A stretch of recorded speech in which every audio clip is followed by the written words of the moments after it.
You're sharing wisdom every time you play with your horse. They're sharing it with you, and you're sharing it with them. This takes a special kind of awareness, way beyond just training. In 26 years of teaching, I've learned this is my dream to help students connect with wisdom. This is available to all of us.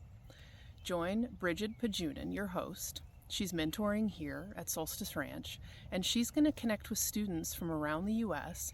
and share their journey, their experiences, and their learnings, their deep wisdom from their journey with their horse. I'm Amy Brimhall McCord, founder of Inspirational Horse. Enjoy.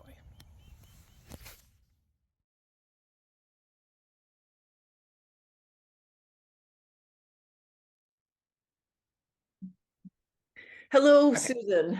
Hello. Hi, Brigid. Hi, nice to meet you. And I'm wondering if you would please introduce yourself and tell us a little bit about your life with horses and where that's taken you now. Sure. My name is Susan, and um, I have a wonderful 15-year-old draft cross. He's Clydesdale National Show Horse. He is just my partner in all things.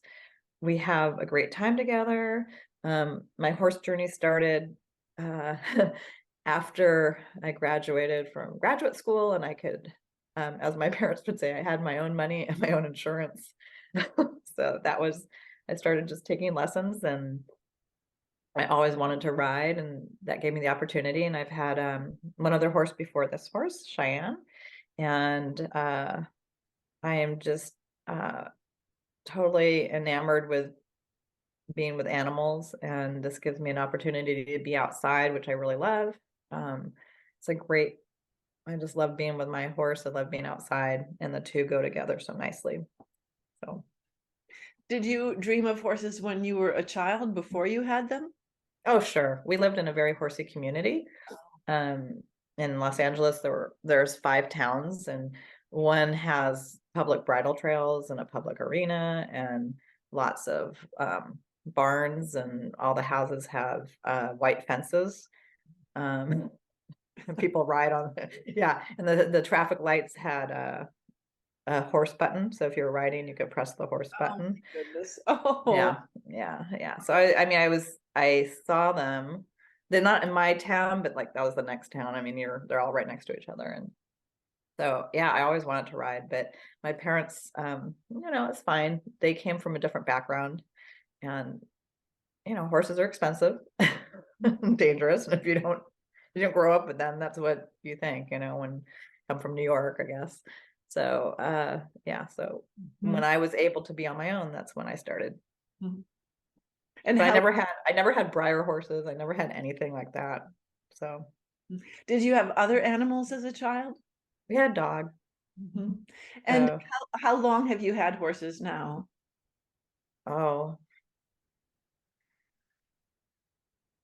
wow. So well, I've been riding, I guess, for 30, a little over 30 years, probably Mhm. 30 some years. Yep. And then but it took me a little while. So I had, yeah, I mean, I took lessons, and then I leased some horses, and then I co-owned a horse, and then I have my own horse. Yeah, wonderful. So yeah, I think one of the things that brought up, though, that experience of mine is that I love sharing the gift of horses. So, um, if friends have kids and they want to ride, I took all my nieces and nephews out to the barn all the time. And if people have kids and they want to ride, I make that possible. And it's not just riding. Well, it used to be just riding, right? You bring on my journey. So you bring that's what people want to do. So you bring them out to the barn, and they groom the horse, and then they ride. And now, oh no, you got to have a relationship with the horse first before you even get on. We might not even ride today. Mhm. You have to have a relationship. And then my horse has told me that he wants to do a lot of things with people. So he wants to do photo shoots, he wants to do healing. Um, and so then last year I had the opportunity to do a photo shoot for somebody's quinceanera. Somebody's a friend's housekeeper's daughter. So Mhm. we did a big photo shoot with that, and he was really good. Um, he wanted to, he was curious about her dress. She had a big, like, poofy skirt, with petticoats and everything. And, I was out of the picture, but I had a line and I would flick the line if he's going to eat her dress. But then she would move. And when you move backwards, it brings the dress forwards or backwards and it's a draw. So he's like, oh, come on in. You Yeah, so I got some beautiful pictures out of that. He was really, really good. He was really, really good. We did it like street clothes and then the dress and everything. And they wanted an outdoor thing. And then the guy photoshopped out the halt. I had he's a black horse, so black halter, black rope. So he photoshopped all that out. So there's some nice pictures with him. It looks magical. It's just Oh, that's so wonderful. fabulous. Now, when Mhm. you have, if you have kids, children over and you're introducing them to horses and you say, well, now, there has to be a relationship here before you ride. Can you tell me a little bit about that? How do you talk to the kids about it? And what does that look like or feel like? Well, it's interesting because depending upon the age of the kid and how much they want to be with horses, they come with an attitude of I want to be on the horse. Mhm. So gently I have to set the expectations that, hey, we don't know what we're doing today. We're at the barn. We're going to do all sorts of stuff. We might or might not ride. It's like you might come back another day and ride, because that's the first thing, is looking at people's expectations. And then I've also had people come out who are scared to death of horses, and I have no idea because they haven't told me. Oh, And so, I just start out where I am is there's a round pen right there. So it's really easy just to go in there. And we start out just online, and I go through I generally go through the first 3 games, first 3 Pirelli games. But then it's like, well, how do I integrate what Amy's taught me? It's funny because I used to, I'm such a Pirelli person, and so that's what I would do was the games. And then it's like, well, wait a minute. It's one thing to learn, it's another thing to teach. Mhm. So how do you teach everything that Amy's taught me, and how do I integrate that maybe with the games and introducing somebody? But I do a lot of awareness and observation with the person. So I mean, we start out with friendly because that's Right. super easy, and um, also just explaining your responsibilities and the horse's responsibilities. So watch where your feet are, because if the horse steps on you, it's your fault. Right. They can't see where they are. So I absolve just the safety. It's like, you need to watch where your stuff is. But first of all, approaching the horse, right? And a horseman's handshake. Mhm. And I do a horseman's handshake and give the horse the respect to give him the opportunity to touch you first instead of you reaching out. I just want to touch the horse. And so yeah, horseman's handshake is the very first thing, actually. And it's interesting during the quinceanera because I had to have everybody, all the photographer, there's a photographer, the light guy, the other person, he had like 4 people, plus there were the 2 parents were there, and then the daughter, and everybody had to give the horse a horseman's handshake. And so it's just teaching really people how to observe, because there was one guy, and Obi was like not done, clearly. I mean, I know he's clearly not done. And the guy's like, can I take my hand away? It's like, no, he's just not, something came up over there. He's not done with you. And then you can tell when he's done. But if you don't know, you don't know. So, eventually he was done. But yeah, so when it's only one person, I don't have that kind of, it's not usually that long. Right. And somebody else will just like sniff and I'm done. And then the next person comes up and was like, it's taking a long time. Yeah. Okay.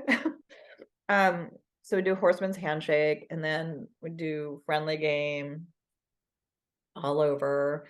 And then I do a little bit of porcupine, and generally I show them and then I do it. And so like I might do it on the hips because that's easier. And Obi knows this stuff, so it's not a big deal. They'll do porcupine, then we'll do a little bit of driving. And then I think I stop at that, and then we go for a walk in the arena. So I have the person go for a walk and have a connection that way. Like, is he walking with you? If he's not walking with you, what do you do? It's just a very slow walk, right? It's not a big round pen. I go around, and then I just have them observe what he's doing. Is he with you? Is he not with you? Is he trying to run you over? What do you do if he's a good guy? He's not running them over, but is he coming into their space or whatever? So then I start, integrating Amy's stuff. It's like, oh, how do we talk about we? How do we talk about space? How do we, talk about what he's doing? And I don't know that I get into the role so much, of the herd, but definitely the we and the space. But I have to step back and like integrate that into what I've been doing for so many years, integrate that, even though I've been doing this for so many years. But like I said, teaching and doing are two totally different Yes, I'm so things. curious about that because I think it's hard enough, and I'm not a very long student of Amy's, but it's been hard enough to feel of the horse in a different way, the way Amy has taught me to feel of the horse. And I'm curious for you now, when you add a new person, and you're trying to, what kind of things have you learned from that, like about space conversations? Has it helped you hone your understanding of that when you observe people who aren't familiar with horses interact with them? Yes, absolutely. I had an experience the other day where I found out later, she had just gotten this horse on Thursday and it was now Saturday, Sunday, something like that. And I don't know, must have been a Saturday or Sunday. And I'm just up in the arena riding and I'm looking over here and there's just so much danger going on over there. This horse is coming in on her space. So it's like she obviously doesn't understand space.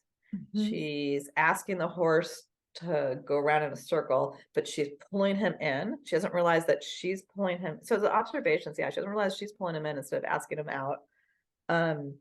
And he was just rearing up. He's in her space rearing up. It's like, this is so unsafe. And I try to stay quiet mostly, but I rode by and I watched, I was watching the whole time, but I watched and I just said, hey, so I was worried about her safety. Right.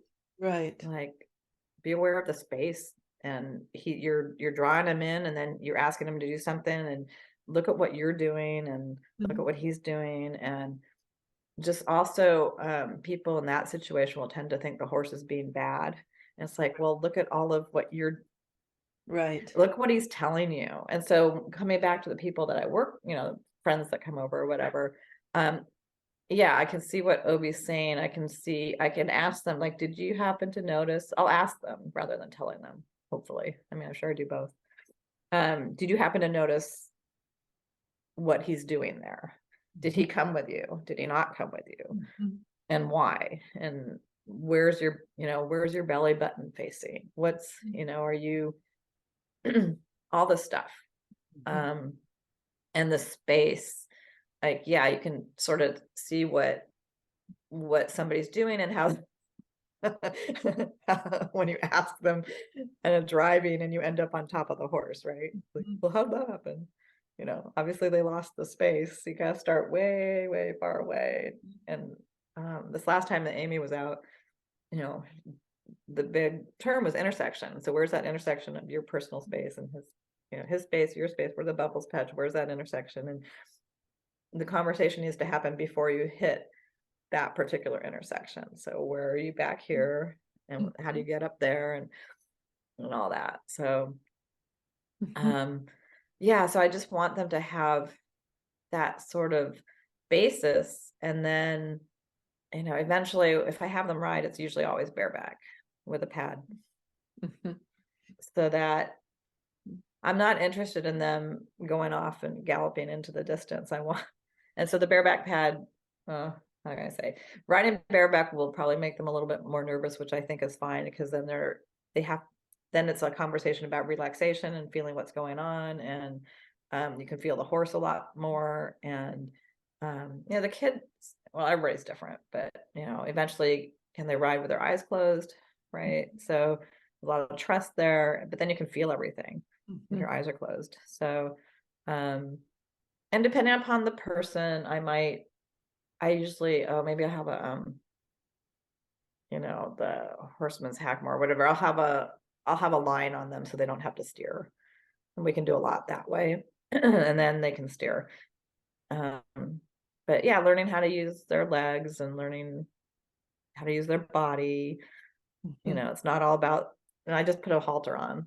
I mean, it's a halter with either a halter with just a lead rope or a halter with reins or whatever. And yeah, so that's, yeah, everybody's different on how they do it. But I think the more they want to ride and not, you know, when they get there, it's like, oh, this is just, no. That kind of is like, I just have, there's more to that. There's more to a horse than just riding a horse. Oh, there certainly is. If you think back to your time when you first had horses 30 some years ago, Oh, what was, do you recall that feeling like, oh, horses are for riding, this is what we're going to do? yeah. How I took riding lessons. Yeah, right. Then over these 30 years, if you had to sort of say, oh, pick three big key things that changed your thought about what it was like to be with horses, what would you say those things are? And it doesn't have to be three, whatever. Yeah. Was there a the first thing was finding out about Pirelli. I was kind of in a big dip and of enjoying my horse. We're like at the nadir, very bottom. I couldn't even walk her down the road. She was the ranch road, you know. I mean, there's cars, but it's ranch. And yeah, I couldn't even walk her down the road. She would spook and then go eat grass, you know, dive for grass. So she's just yanking my chain, so to speak. I didn't know what I was doing, right? So just finding Pirelli. And in that process, I ended up with my first Pirelli clinic. And one of the first things we did was learn, I don't know, 10 ways, let's just say, to back up your horse, including jumping jacks, like behind you, just 10 ways to clear that space out. I mean, to have your horse not in your space and not really backing up, but 10 ways to like just deal with that. It's like, oh, so I felt like there was, I mean, I could have just left the entire 6-week clinic with the first half hour. And my money's worth it, check, you know. That was huge because she was a dominant horse, dominant from fear and unconfidence. And so yeah, my space was always being run over and doesn't feel good. So that was huge. And then we had a big savvy players group, Bay Area savvy players here, and learned a lot from people. But so I was all into learning about Pirelli, and then just the idea of emotional, mental, and physical fitness. And you know, with Amy, I would add the spiritual fitness. It's all for mind, body, you know, emotions and spirit. I didn't even know. I remember because I wrote an article about this. Like, who knew about mental, emotional fitness? That those were even words or terms that you could. Yeah, a way to be. I mean, we all know about physical fitness, but who knew about mental and emotional for you and the horse? Not just the horse. That's just it too. It's like, you know, it's you and the horse. That was huge. That was huge. And then I think moving forward, studying with Amy, as she's evolved, and I've been taking, you know, I've evolved taking, you know, training with her, or learning from her. Just the ideas, her foundational concepts are just so foundational about being, having a partnership and having a we, and it's not about us being dominant, and learning about our space and how to shape space, and also the roles in the herd. So it's not, you know, with the lead, dominant, and passive, but it's all about the qualities, learning the qualities. So not being a leader, but having lead qualities, and appreciating, as she would say, everybody's needed. The dominants are needed. The passives are needed. Like, everybody has a place. So it's not a judgmental good, bad. But what's our place? And we're not, you know, I used to be really dominant, hugely dominant, you know, I didn't know any better. Mhm. Isn't that what you do? I mean, you make your horse do things, you have your horse do things, and changing that to be understanding what's a lead quality? Am I being a leader? And looking at your horse and what your horse is doing. This comes back to teaching people also. It's like looking at what your horse is doing, and well, they'll tell you what what you're doing. Mhm. They'll tell you if you have a lead quality, because if they wouldn't be doing XYZ if you were having some lead qualities right now. Right. And so they might, yeah, they'd be doing something else, or they wouldn't be they wouldn't be all unconfident and fearful and with their head up if you weren't being dominant, you know. So all those behaviors and all that learning. So yeah, those are actually three big chunks. Mhm. I think this idea of we is one that is interesting to me. And for me personally, I do feel inclined towards it because I'm a woman and fairly maternal and fairly nurturing by nature. But I'm wondering for you if there are qualities that, or qualities that you feel as a woman, or perhaps that the culture uh, emphasizes that affect your horsemanship and how you see some of Amy's teaching. Uh I see I think more what I see, because I'm in a big barn. It's a very large barn. There's probably 300 horses. Mm. 100 or less than, yeah, 100 or less than horses, and then the other 200 are privately owned. And there's not a whole lot of natural people there. I'm trying to see if there's any. My friend moved. Other people have taken lessons, yeah, with a Pirelli trainer there that I've brought in the past. But mostly it's all just the natural, it's all just the normal, and differing degrees of Mhm. everything. And so culturally, that's what I see more of. That's what I hear more of. That's what people are doing. And so I just observe a lot. I don't, Pat used to say, you get the wow first, then you'll get the how. And I don't get a lot of how. And I always wonder about that. Like, what? That's an ego thing probably, but it's like, don't you want to know how to do this? Don't you want to have a better relationship? Is that working for you? Like, I don't think that's working for you. What am I gonna say? You see people beating on their horses because they're upset. Mhm. It's Right. like, well, because you're upset, that doesn't mean you get to beat on your horse. Or like, somebody comes to the ranch and they're super upset after work, and they come and why isn't my horse behaving? My horse is doing it's like, well, Mhm. so on an individual basis, you can talk to people. And I do that for my friends. Mhm. It's just you might try, have you thought about this, or maybe you could try that. But people are into doing their own thing. So I see a lot of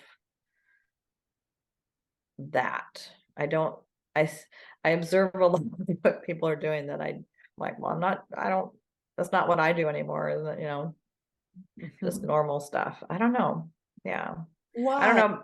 I Yeah. mean, was it for you? It doesn't really sound like you were in that big of a trouble with your horse. And like sometimes I think I got to Pirelli natural horsemanship because I had a horse that, I mean, was just downright dangerous. But a lot of people don't get there that way. What is it that, and it gets back to this question, is there something innate about you that you're drawn to this other way of being? Oh, uh, I think it's my evolution as a person. I think with That makes sense. yeah, I think with Amy, what's happened is learning a different way. But what she's taught, so what Pirelli taught, I think, was how to work with your horse and almost how to be a good technician, Mhm. you Right. know, that kind of thing. And Amy's much more interested, I think her teaching, her wisdom is much more interested in changing the human, because when the humans change, the horses will change. Mhm. Understanding that Mhm. that's the basis. And Mhm. so we have to change. And so as I've, as I've evolved through my life and changed and continue to change and transform, and on a personal level, spiritual level, mental, emotional level, then my journey with horses changes. Mhm. And that's where it is for me. So I was saying earlier, I'm a positive person by nature. I totally am. But in my personal life, I remember in clinic with Amy where she talked about an experience. There were clinics at the time, I think. But anyway, experience with Amy, where she talked about everything you think has to be positive, right? So in your head, you can't be doing um the negative thing to your horse. You never back up, you don't do this. And but you're asking them to back up, but all that internal chatter is going on. And so understanding, oh, that internal chatter actually needs to be positive, not negative. So it's not just what comes out, it's what comes from in. So there's a deep philosophical, spiritual journey for the humans Mhm. to change all that. And that wasn't hard for me to do because I'm that way by nature, but it's not to say that I do that 100% of the time. So finding those places where I'm not doing that, changing, and that's a personal journey of my own anyway. Um, and even words, I mean, now I'm all over it for other reasons that I'm doing in my life, but even the words, somebody had said, oh, it's funny what we remember, right? I come into the arena with all the horses and my horse is so distracted. I can't get him to pay attention to me. And so she's like, well, distract is a negative word. What could you use instead? I'm like, it wasn't me, but distract is a negative word. I'm thinking, what do you mean? And she's like, well, your horse is interested in something else out there more than your horse is interested in you. So your horse isn't wrong. I don't know that she said that, but it's like, oh, that sheds a whole new light. Like you just have to make yourself more interesting than what your horse is interested in out there. So your horse is not wrong. Mhm. And so when you look at things from that point of view, also challenges or opportunities and all that kind of thing, that just makes such a big difference. And Cheyenne would be, I we'd be sailing across the arena online at a sideways canter because she had so much like what? And Amy would say, well, don't you want to ride that someday? Actually, I just rode it last month on a different my current horse, in fact, as we cantered sideways down a road that I didn't want to be cantering sideways down. But yeah, I rode it. But that's just it. Your horse isn't doing anything wrong. They have a lot of energy and and you might want to ride that someday, that energy. So I think there's just a personal journey that goes along with it, and then it affects your whole life. So if you're not just positive with your horse, you see that in your whole life and you bring that to your horse. So you change everything and bring it to your horse, and your horse knows and your horse can tell. And I lost track of the question, but I think Yeah, that's okay. I kind of want to bring you back a little bit because one of the things that you said was when you started to study with Amy, the and her emphasis was on us because that's when our horses change. I would love to hear your understanding of why that is. What is it about the horse, and is it unique to the oh, horse? okay. Well, here's something I've learned from animal communication. And I finally understood. So Amy would say, be positive. It's like, okay. Well, from animal communication, what I've learned is that, you can there's a universal translator. It doesn't really matter if you speak or you think or you send pictures or you do whatever. But let's just talk about sending pictures. So you send a picture to your horse, and Amy, talks about a preview, but you send a picture to your horse.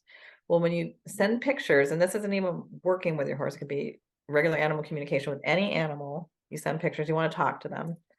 And send pictures. Well, pictures have no negatives in them. You can't say, don't do this. It's like if you think of a big circle with a red line through it, you cannot send that picture. It means nothing. You have to send the positive part, the thing you want them to do. I don't want my horse to do this. Well, what do you want them to do? And because you can't send them that don't do this picture. Don't, I mean, I don't know, think of anything. Don't eat the grass or don't eat, you're saying send them a picture of eating the grass. You have to send them like if you want them to stop jumping around, my picture is I have them stable on the ground, feet are on the ground. You know, if you want them to get in the trailer, you have a picture in the trailer, but you might put some love in there and all that. But everything you do when you send pictures is positive. And so it's what you're looking for. It's not, that's the communication. It's not this other thing. So animals understand, that's how they understand. And that's why it works. And also they're in the present. They're not thinking about the past, they're in the present. And so we end up being in the past a lot, I think. Well, it depends. I mean, it's whatever. People are all different. But you can tell by vocabulary whether people live in the past, present, or future. It's a power of now thing. It's like Eckhart Tolle talks about in his book, but just look at people's vocabulary and you'll find out where they live. And you want to be in the present with your horse because that's or your animals, because that's what's going on. And so it's the thing, like if your dog or cat does something while you're out of the house and you come back and the plant's turned over, well, you can't punish them for that because there's no connection. That happened 3 hours ago. You know, there's no, you're done, you missed it. And so you can talk to them about leaving plants where they are and having plants setting up or whatever it is, but you can't say don't do that. You can find out what's going on and work with that. And I think the more that we're in the present and we're positive, we're in the present and we send love and images, I think it can be words. I work better with words, but it's all what you're looking for that makes a difference. So I think that's true for all animals, not just horses. Do you Did think I answer it? Yes, I think you did. You did. I think you did answer. I'm forgetting the question again. Yeah. Well, yeah, I mean, you did answer it. You did. Thank you. With you have one horse now or two? I have one. And so with that horse, do you have particular, are you, Amy has taught me not to make my dream my goal, so I hesitate to say, do you have any goals, or is there anything you want to accomplish or learn, anything, a specific thing that you're hoping to learn in the near future? You know, I'm currently living my dreams with my horse. So it's just, I'm in a place in my life where we spend a lot of time together. We travel a lot together. We go camping, in the backcountry. We've done so much together it's just, my dreams are coming true. They're just there. I'm living my dream. So, I've been able to, I go with one of my friends and we've been able to do pack trips in the High Sierra. We're able to ride, on the Pacific Crest Trail, and we got all our stuff with us and our horses, just 2 of us and 2 horses, having an awesome time. And I've taken that. He loves being out in the mountains, and I haven't done packing by myself. I don't have a desire to pack by myself, but I'll do that with my friend. But last year we rode 50 miles in the High Sierra by ourselves, and we were camped. And we went to different places, but just the fact that he's willing to be out there with me and be confident and do our stuff, that's just, my heart is like, wow. So this fall we went traveling a lot, but we went to a friend's cabin in Yosemite. So we're the only people there with a horse. I mean, not the only people, but he was the only horse in Wawona because all the horses have gone home. It's October, end of October, and I just highlined him outside the cabin, and he's there, and we went riding every day and fed him a lot of food because it was cold, and I could see, well, he's a black horse. It's hard to see him in the dark, but I'd get up in the middle of the night, go to the bathroom, I'd just visit him, and he was fine. A friend of mine would feed him at 6:30 in the morning, so I didn't have to get up, and I had extra hay that she could give him, and she checked on him in the morning, and then so he's amazing. We have a great time. So it's like always make your good better and your better best, as Pat would say. It's always progressive.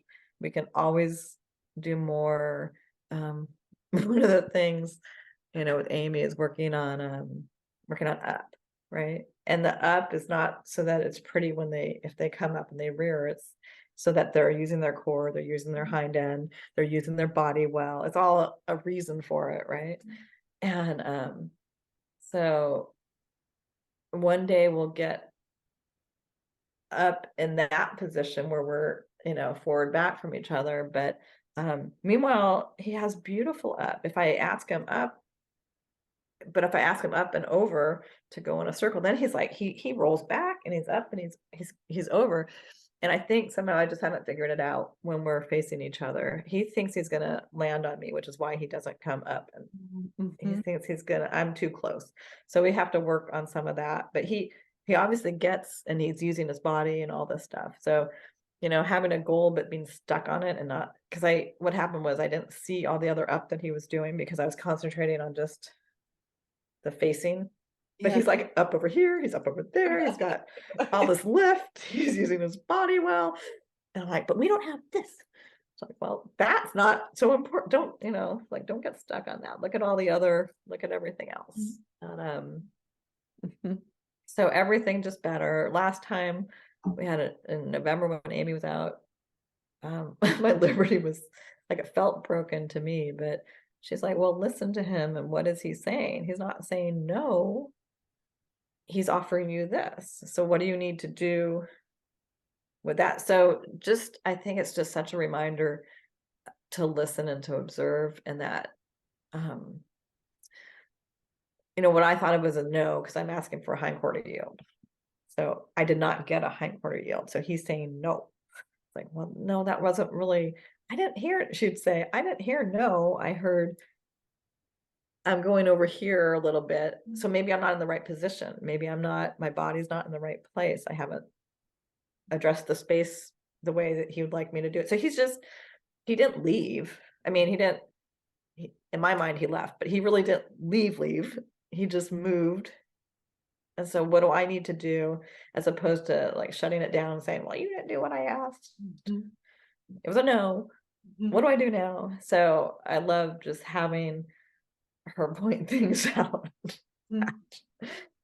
As a blind spot I don't see, or I'm seeing it as a no, it's not a no.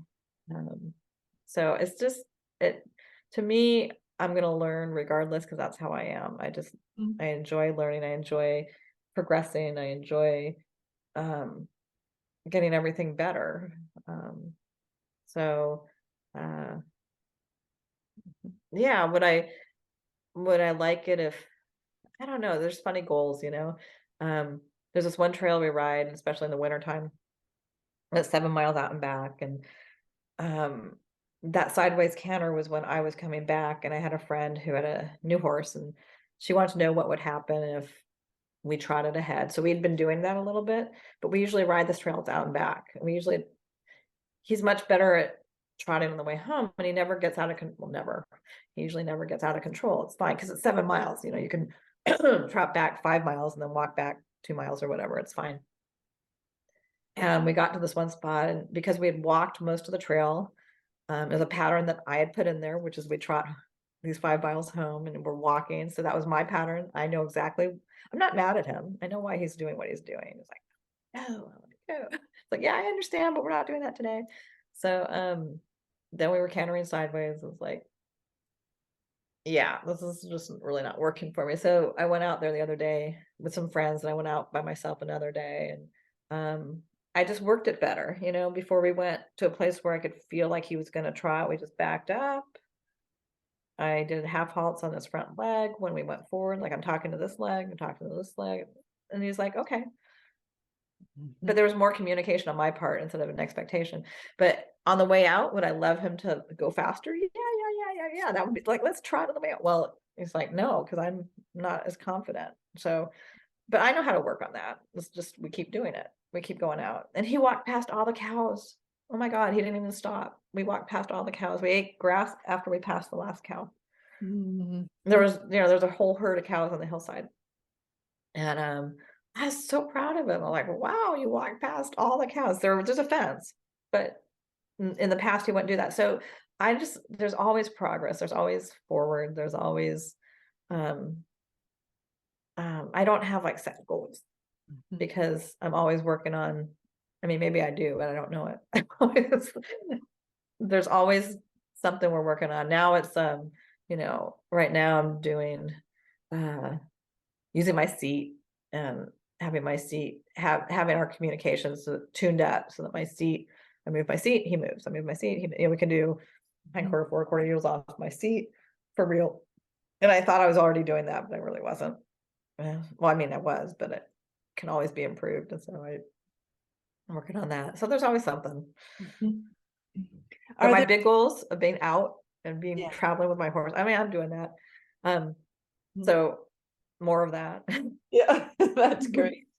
That's great. Are there, I mean, you talked a little bit about things that just weren't quite right, but it doesn't sound like they're real challenges to you or you get frustrated. Are Oh, there, with this horse. yeah, are there things what has been the most challenging thing for you in your learning? My previous horse, because it was all about me. Oh, Um, yeah, no, this horse has had, we've had our, you could say our growth opportunities, but, um, there's what my previous horse was really all about my mental, emotional, physical fitness and learning how to trailer load a horse who doesn't want to be in the trailer. All different techniques from different people. And,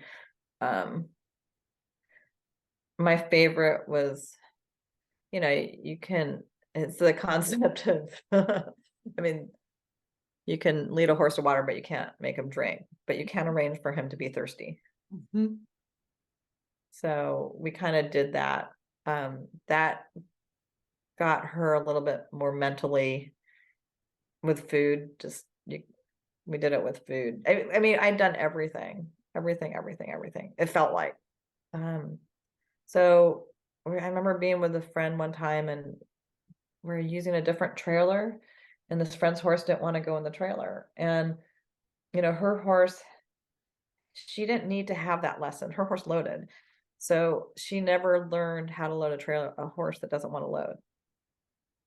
I had lots of experience with that. So I loaded this horse, but it's just what you have, that was my learning. She Right, has other learnings. That was not one of hers.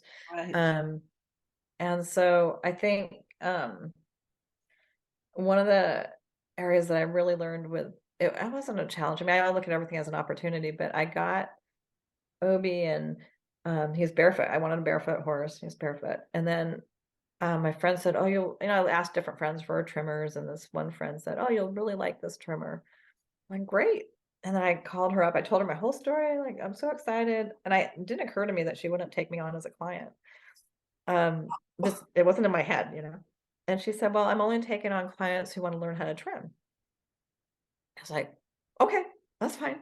So we're now very good friends, actually. And one Thanksgiving, I wrote her a note and I said, thank you for the gift that I did not know. It makes me cry. Thank you for the gift that I never knew I wanted.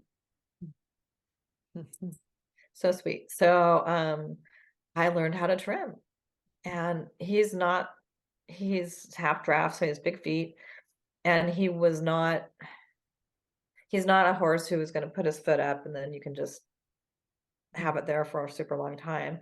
And so it's an opportunity to just learn how to be, um, how to do it. And I'm not, as she's taught me, every horse is different, every human's different. You can't trim. I can't physically do the same things that she can do that other people can do because my knees are not as mobile. And so I have to do different things. That's how it is. And so then now I trim other horses too. I have a little side business trimming.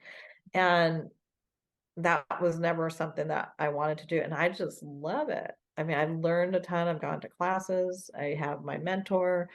I just am totally into it and learned so much about the horses and their nutrition and their living environment. And, it's all about how much they move and how much they grow. And the horse, I mean, trimming is such an art, you know, there's knowledge behind it, and then there's such an art to it, and how you work with the horses is so important. And you can see what you're doing, and what, you know, the horse pulls away or pulls their foot away, it's um they're not being bad, you know, you just can't get emotionally invested in what they're doing, but you can hear the humans sometimes like, oh, come on, or don't do that, or this is it. You don't want them being negative for the horse, you know. um that affects the whole situation. And anyway, so I've just really super enjoyed that, and that's been an opportunity, certainly for my growth and for learning. And um yeah, that's been super fun. So now I'm always looking at people's hooves or horses' hooves. So when you say that is an art, tell me what that means to you, that word art in that context. What makes it an art? Well, because you can't just, every hoof is different. So you have a horse, he has 4 hooves, they're all different. And you might, you know, you have a flare over here, you don't have a flare over there, or the opposite diagonal is doing something, or even on the hoof, the medial and the lateral are doing something on the hoof, opposite diagonal on the hoof, opposite diagonal on the horse. You can't, of course, there's different schools of trimming and all that. So which way, you know, which school you're following, which methodology you're following, is all, that's like, I don't know if you want to call it science part of it, you know, the art and the science. There's a way to trim, but then you have the tools, is what tools you choose to use. And then you know, when you're done, when you're doing it, it's with your hands. It's so physical, Mhm. and you're having a physical, you're changing something. You're sculpting. Mhm. And Interesting. just like if you were building a sculpture, but you're creating the hoof form that horse needs on that hoof. You're helping the horse, you're helping balance, you're always just helping balance that hoof, each hoof, you know, but as an individual hoof, you're helping balance that. And so you're using the tools, and um it really is an art. It's very creative, because you look at a hoof and you're like, okay, where do I start? What do I do?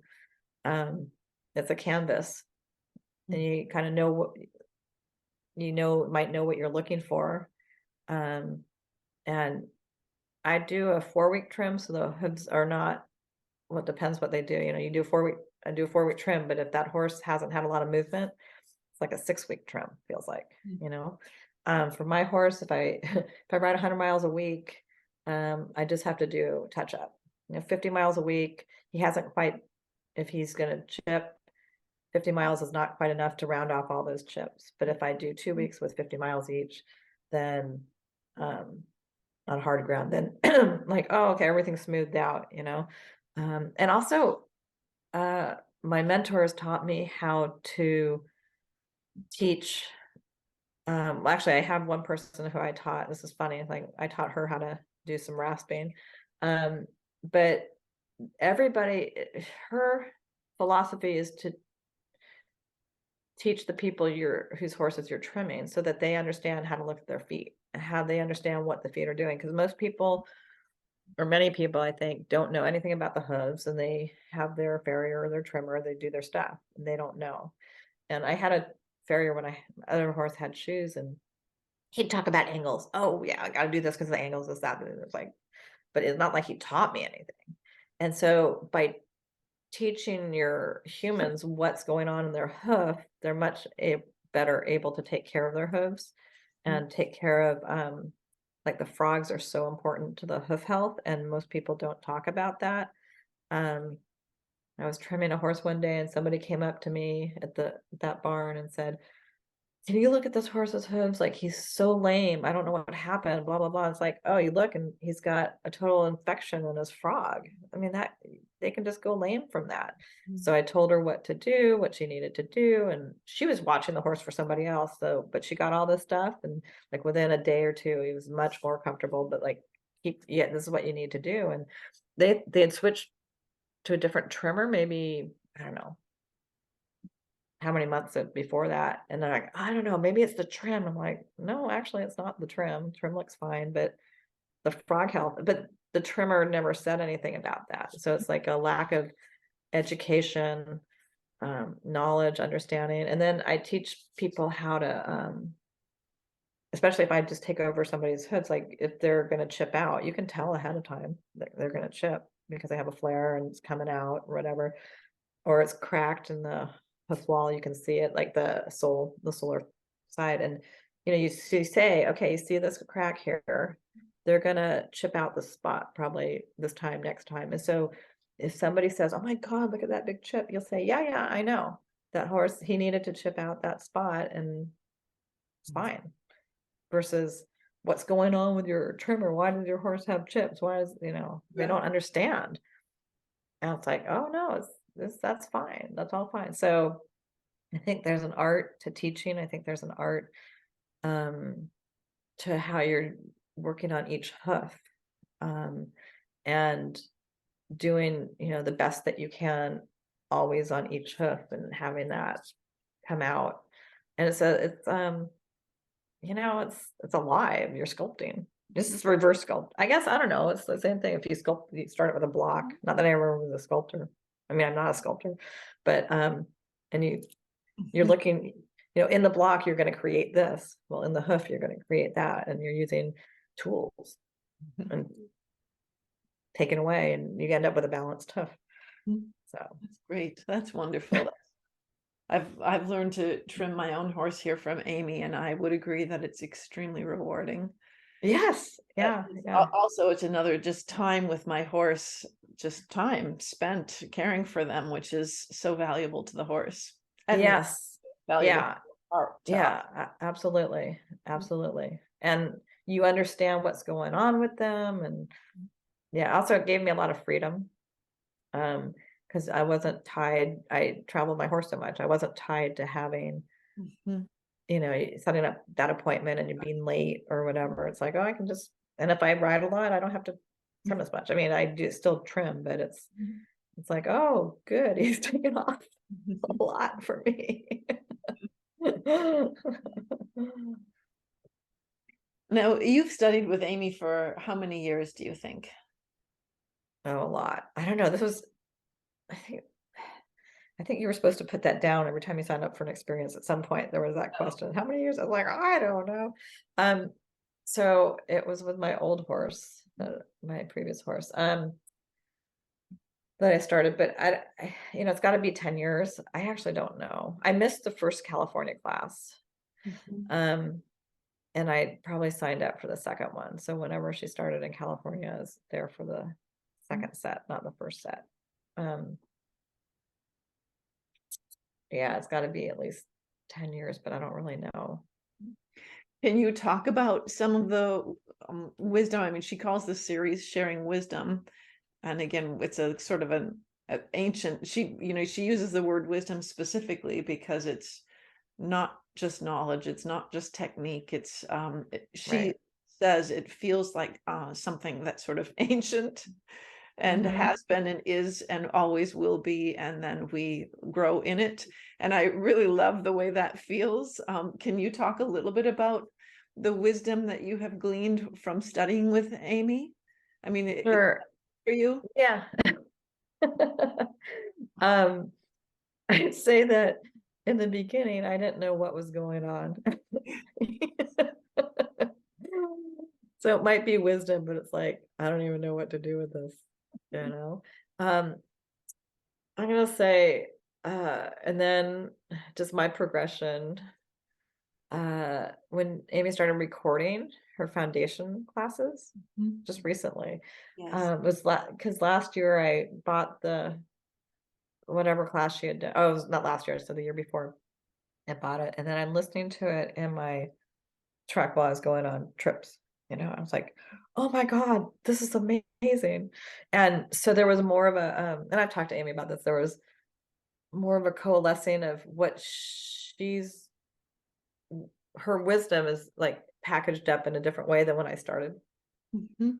And of course, when I hear it now, I'm in a different place than when I started. Mhm. So that was so exciting. And so then I went to the foundation. I audited the foundation class last year because I was like, oh, yeah, because I learned I'm a kinesthetic learner, so I needed to take notes, not be driving. I mean, it was great to listen to while driving, but the notes, just taking the notes is what works for me.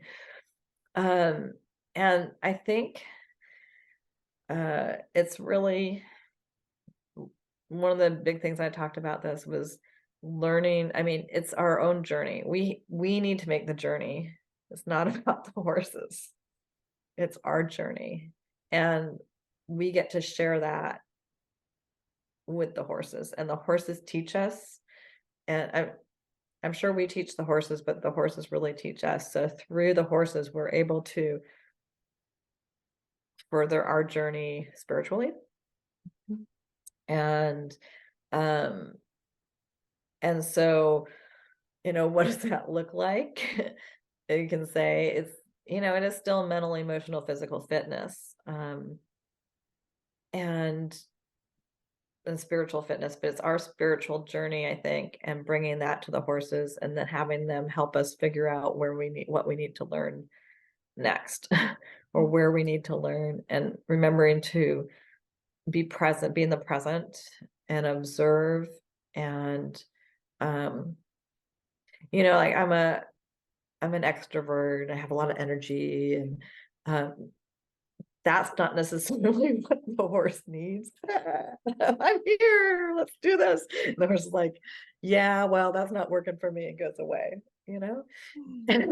And so there's a time and place for that. Exuberance, I guess that would be a good word. There's a time and place for the exuberance. And I remember being in the Arena at Liberty, and Amy said, well, because I said, well, I knew he was gonna go out, right? And she said, well, if you know it, you can do it first. You can be in the lead role, and you can say, I'm leaving. Just like you know what I mean? Because there's that holding, right? We're all trying to hold it together, and then he bursts out. Well, if I knew that, I totally felt it. I can go, and then he can go, and then we can be exuberant together. Mm. So there's places for the exuberance, but there's also places to be present and not that way. And one of the things I wanted to do, and talking about goals and all that, one of the things I'd wanted to do was, we're out in the woods, the wilderness, whatever, and they're not 100% tied, because when they're grazing, I'm eating lunch, they're grazing, there's a rope on the ground. There's the two horses, we are the herd, the four of us, 2 humans and 2 horses, but I want to be able to, if I need to, get my horse if he starts walking off. So we've worked on having, it's not exuberant so much, but it's me and my space is moving to him, but it's my space, but I can run to him, towards him, but I'm not leaning into him. I'm fully holding my space, understanding that space awareness. And then it's interesting, in an arena, he will give me his hip. He won't run away. Like, he might run a little bit, but then I can get his hip, I touch his hip, and we're done. He doesn't, it's not like, as a human, I think I want to run to his face. Right. I want to run to his head. I want to run to his front. But it's like, that's not what he's giving me. So I don't understand yet why, but that's what he's able to give me. So I'm happy with that, because then, I can run, I can run on a side, we can shape a space together. But when I'm actually doing that run to him, it was very important to me to be able to make sure, to have the confidence that if he wants to go somewhere and I'm not attached, that I will be able to, we'll meet up. Right. Without desperation. Right. And that's me, right? The desperation would be me. He's Right. fine. He knows what he's doing. So just understanding how much of it is us and how much of the journey is our own journey. And it's going to look different with me than it is with her, than with somebody else with my horse. That's the art. It's same horse, different people. It's all going to look and feel different. And if I work with somebody else's horse, it's going to look different than when they work with somebody else. They work with their own horse. And because we talk about,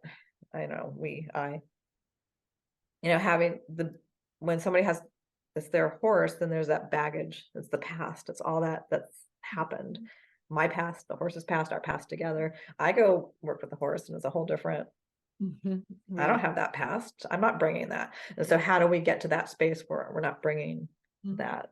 That's being in the present, not bringing that. So there's so much wisdom in that way. And then just coming back to the foundation, which is where I started on this, the partnership, the we, the I, understanding the space and how to work with space, and understanding the roles in the herd and how to have lead qualities and how to see when your horse is not treating you as a lead. Like that's such, it is really deep wisdom. And it always comes, I'm always amazed when Amy talks about, she'll say, well, what do you see horses doing naturally? And it's like, oh yeah, it's just different. There's a lot of, especially as an extrovert, I want to do a lot of movement. I want to go around. I'm doing stuff. Like, that's not what the horses, the horses are grazing out there. And they'll be punctuated by a movement, or maybe even like 5 minutes of movement with other horses playing around. And then they're back to hanging out. So if my expectation is to go out there, hey, my time to play, we're doing all this stuff, to add in more space. That's a different kind of space, but let's go do this. And then more space. And then another piece was one of the exercises we did was, we've done liberty and writing, we've done online and writing, liberty online writing. So playing in all three areas, but seeing the similarities. So when I was playing at liberty and then I rode, it's like we're doing the same thing. It's the same. I'm riding at liberty. So I was bareback and I think I had a bridle on, or halter. I don't remember which, halter, bridle. Anyway, just for my feeling of comfort, but my hand was on the mane, holding the mane, so I'm not using it. And what the horse did while I was riding like that was the same thing the horse did while I was at liberty. So understanding, Right, like that connection. So the horse at liberty would go back to where everybody was standing, go back, and you're just like, oh, okay, go anywhere, any space is available, go back. Well, when I was riding at liberty and not directing, that's where we ended up too. So it's like, oh my God, I can see it, because I know what we're going to do. We're going to be right back here. And what did I need to do? Riding to clear space, same thing as liberty, clear space. And then at some point, like, he just went to the center of the arena and stopped there. And I asked about that, and she said, well, that's very different, because the center of the arena, any space is available. Whereas when he's over by everybody, no space is available. That's where we are. So having that kind of wisdom to see, like, as opposed to, I think I got stuck on, why is he doing this? But finding ways to, now I can figure it out. I do that all the time. I play that all the time. And he's like, he'll be done with the riding. He walks right over to where the rope is and he touches the rope. He did this to me the other day. It's time for you to get off. We need to go back online.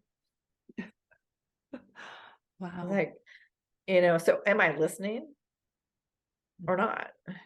Oh, isn't that cute? No, he's telling me it's time to change. It was like he could go anywhere in the arena, and he walked right over to where the rope was and put his nose on it. It's like, oh, I got it. So I'm a firm believer, the more we listen, the more they speak. That's true for my cat. It's true for horse. It's true for our intuition. If we listen to our intuition, the more our intuition will speak to us. So, yeah. Wonderful. If you were trying to, you're in a large barn with a whole bunch of people. If you say wanted to talk to one of them about what it is that happens at one of Amy's clinics, how would you explain it to them? I think I would go back to those foundational concepts. Okay. Mm-hmm. And talk about it as being it's the foundational concepts with the I, the we, the space, and the rules of the members of a herd, and that it's a journey it's a personal journey, and that, yeah, it's a personal journey. You're going to end up, it's about changing you so that changing you inside will end up changing your relationship with your horse, and how that's the crux of it. So yeah, that's where it is. It's just about change. You're the one who's going to change, and that's going to change everything with your horse. Well said. That's really well said. Thank And you. In a nutshell. I was going to say one more thing. I think that it's funny, I'm going to use a not statement, but it's not about tools and techniques. There are tools, there are techniques. It's not about being a good technician and being able to look on the exterior the same way, do the same movements that Amy does. It's not about this in the same way that the 7 games, where you learn the 7 games, you get to do the 7 games really well. It's that there's tools, there are techniques, but it's about internalizing. Amy will offer things, and it's up to you and your journey to take those and make it yours. So she'll give you a direction or a suggestion, but you're the one who needs to figure out how to do that, how to take what she's saying and integrate it for yourself. It's not do this and everything will be fine. It's very much more of an experience. And of course, I'm gonna say, well, I don't want to, came out trial and error. It's not, but error is not bad. It's not a judgment. It's like, right, did this work? Oh, that didn't work really well. Let me try it a different way. Or that's, what's he telling me now? Oh, I've got to try this. So it's not error in a bad way. It's just, you got to try different things, and it's your journey. So you can see how you just have to try it. You have to do it. You have to experience it. I know that which you speak of, because for me, what I've learned here is that I literally am having a conversation, and the conversation is two-way. It's not I'm telling you something and you're doing it. I am often asking, what do you think, or how does this affect you? I mean, it's sort of very open, and I love that. I love that way of being with horses. Yeah, I think it's taken me a little while well, maybe I'm there now, but in the beginning, I'm like, I don't, I would rather be told how to do it. I think I started out that way. Well, How do I load my horse? As did I. And it's that, I mean, I've learned some skills from the Pirelli program that I'm grateful that I have, because they kept me and my horses safe. Yeah. And I don't want to give up on all of that, but I really do love the creativity of working with Amy and exploring more about what is the horse actually thinking of what it is we're doing. Yes. Yeah. I had a moment, I was doing a trailer session with Amy, and we had to walk from an arena down an area over And we get to where we were working on the saddling and the loading, and we get to where the trailer is, and she said, so how, I don't know what the question was, something about, well, how was that walk for you? I'm like, that was fine. In my mind, we were getting to the trailer, right? We happened to walk all this way, but we're just walking to the trailer so we can start our session. And she said, well, she kind of ran over you about, I want to say 8 times, I don't know, 5 times, whatever it was. And I was like, what do you mean? Because she didn't physically run over me, but mentally she had run into my space, which I hadn't noticed, because all we were doing was, I was getting the horse from over here to over there. I wasn't in my lesson, in my mind, right? Right. So I was like, that was just like, wow. So I think there's so much that I can say everything I said before, but if you don't have somebody, it's helpful to have somebody who's seen all that and can tell you. And then then your vista opens up. And so yeah, that's, your eyes are just open to like, oh, I didn't know that. Okay. So many times I've said here, and now I can't unsee it. Yes. You can't unsee and it. now I can't unsee it. Right. So much more of that is just like forever changed the way I see things. Right. It's a beautiful, beautiful thing. Yeah, Susan, I think we're just about at the end of our time, and I thank you so much. Oh, you're very welcome. You shared. It's wonderful to talk to you. Is there any final words you'd have to share of wisdom for students of Inspirational Horse? Oh, I think just enjoy the experience. Yes, that's good wisdom. It's all about the experience. Yeah, and the growth. And it's just, I mean, it's just such an opportunity to grow personally. And then you get to bring that to all your animals. And isn't that just the best? Yes, it is. Yes, it is.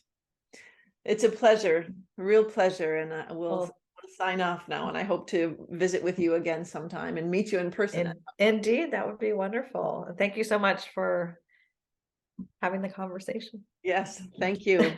All right. Take care.